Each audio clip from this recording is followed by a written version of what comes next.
Zdravo, draga deco! Danas učimo lekciju suprotnosti. Ova lekcija namenjena je bebama uzrasta od 6 meseci kao i starijoj deci. Lekcija suprotnosti.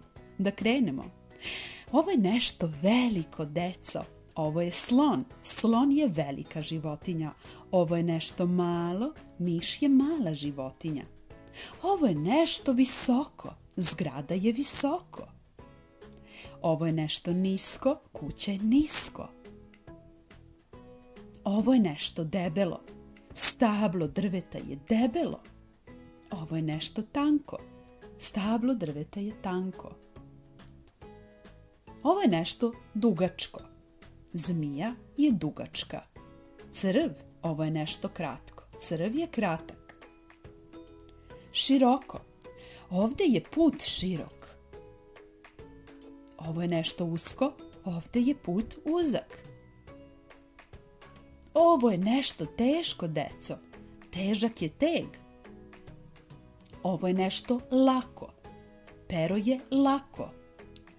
Ovo je nešto tvrdo. Šlem za glavu je tvrd. Ovo je nešto meko. Kapa je meka. Ovo je nešto prljavo. Džemper je prljav.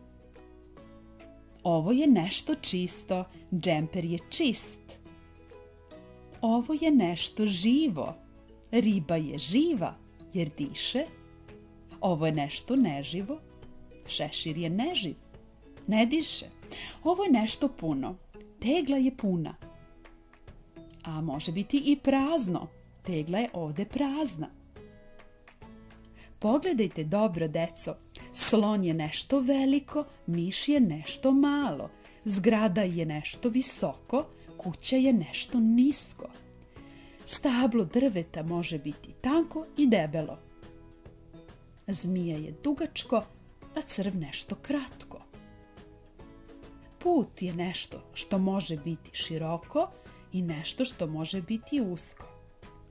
Lako je pero, teško je teg, tvrdo je šlem za glavu, meka je kapa.